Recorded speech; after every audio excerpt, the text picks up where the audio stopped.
La légende de la Dame Blanche de Saint-Paul est une des histoires les plus mystérieuses et effrayantes de la Réunion. Elle fait partie d'une tradition de récits de fantômes qui, bien que présents partout dans le monde, ont une résonance particulière sur l'île en raison de son histoire marquée par des drames humains, le mélange des cultures, et les croyances profondément ancrées dans la spiritualité et la superstition. Ce récit plonge ses racines dans le passé colonial de la Réunion et continue d'alimenter les peurs et les discussions, surtout parmi les habitants de Saint-Paul, une ville située sur la côte ouest de l'île. Saint-Paul est souvent considéré comme le berceau historique de la Réunion, car c'est ici que les premiers colons français se sont établis au XVIIe siècle. Bordée par l'océan Indien et entourée de montagnes, cette ville a été témoin de nombreux événements tragiques liés à la traite des esclaves, aux révoltes, et à la colonisation. La ville est aussi connue pour son cimetière marin, où reposent des figures importantes de l'histoire réunionnaise, et pour ses vieux bâtiments, dont certains sont aujourd'hui considérés comme hantés. C'est dans ce contexte que la légende de la Dame Blanche a vu le jour, nourrie par les récits populaires et les mystères qui entourent certaines familles anciennes de Saint-Paul. La Dame Blanche de Saint-Paul est généralement décrite comme une figure féminine vêtue d'une longue robe blanche, flottant au-dessus du sol ou se déplaçant silencieusement dans la nuit. Ces apparitions sont souvent signalées aux abords de la ville, principalement sur les routes désertes ou dans les lieux historiques comme le cimetière marin de Saint-Paul ou les ruines d'anciennes maisons coloniales. Certains témoignages évoquent sa silhouette près des ravines ou des plages, où elle semble attendre quelque chose ou quelqu'un, regardant fixement l'horizon. Les récits varient quant à la description exacte de la Dame Blanche. Parfois, elle est vue seule, triste et immobile, tandis que d'autres fois, elle marche lentement, les bras tendus, cherchant peut-être une personne perdue. Elle est souvent décrite comme ayant de longs cheveux noirs, contrastant avec sa robe blanche. Son visage est pâle et souvent caché par une sorte de voile. Les personnes qui l'ont vue affirment qu'une atmosphère glaciale les a soudainement enveloppées, et un sentiment de terreur inexplicable les a saisis. Certains disent qu'elle cherche à attirer les automobilistes ou les passants tardifs, qu'elle se place sur la route ou à côté des chemins pour que les conducteurs s'arrêtent, pensant qu'elle a besoin d'aide. Mais lorsqu'ils s'arrêtent pour lui parler ou l'aider, elle disparaît brusquement dans la nuit. Ces récits de disparition rapide ajoutent au caractère fantomatique et inquiétant de la Dame Blanche. Il existe plusieurs théories et légendes sur l'origine de la Dame Blanche de Saint-Paul, chacune plus mystérieuse que l'autre. Voici les versions les plus populaires de cette histoire troublante. L'une des versions les plus racontées relie la Dame Blanche à une histoire d'amour tragique. Selon cette version, elle était autrefois une jeune femme créole, issue d'une famille riche de Saint-Paul, promise à un homme de bonne famille.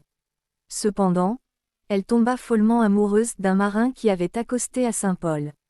Leur amour interdit se déroulait en secret, car sa famille refusait qu'elle épouse un homme de condition inférieure. Lorsque sa famille découvrit cette relation, ils furent furieux et décidèrent de la marier de force à l'homme qu'ils avaient choisi pour elle. Cependant, la jeune femme, désespérée et refusant de vivre sans son véritable amour, décida de fuir la nuit de son mariage. Elle se rendit sur les rives de Saint-Paul, près de l'endroit où son bien-aimé lui avait promis de l'attendre, espérant partir avec lui pour une nouvelle vie. Mais le marin ne vint jamais. Certains disent qu'il avait été tué, d'autres qu'il l'avait trahi. Dévastée par la trahison ou la perte de son amour, elle se serait jetée dans la mer. Depuis lors, son esprit erre sans repos dans les alentours de Saint-Paul, attendant éternellement son bien-aimé qui ne reviendra jamais. On raconte que les nuits de pleine lune, on peut entendre ses sanglots près de l'océan ou la voir errer le long des plages, enveloppée dans son voile blanc, cherchant l'homme qui l'a abandonnée. Une autre version raconte que la Dame Blanche était une mère dont les enfants lui furent arrachés de force. Elle vivait dans une plantation près de Saint-Paul, à une époque où les tensions sociales étaient vives entre les colons et les esclaves. Selon cette légende, les enfants de la Dame Blanche furent enlevés et tués lors d'un soulèvement des esclaves, ou bien moururent lors d'une épidémie qui frappa durement la région. Fou de douleur, son mari l'aurait enfermée, ne pouvant supporter sa folie grandissante.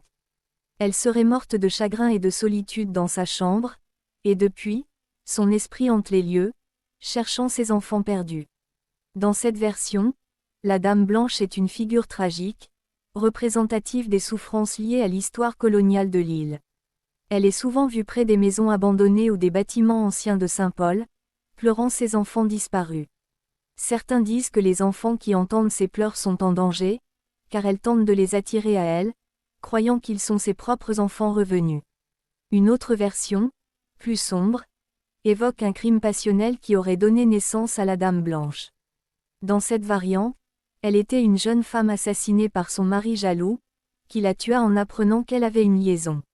Selon certains récits, son mari l'aurait poignardée le jour de leur anniversaire de mariage, ou l'aurait jetée du haut d'une falaise surplombant l'océan. Depuis, la Dame Blanche apparaît aux abords de la ville de Saint-Paul, souvent sur les routes désertes, cherchant vengeance ou réclamant justice pour le crime dont elle a été victime. Les automobilistes qui la voient disent qu'elle se dresse soudainement devant eux sur la route, comme pour provoquer un accident ou les forcer à s'arrêter.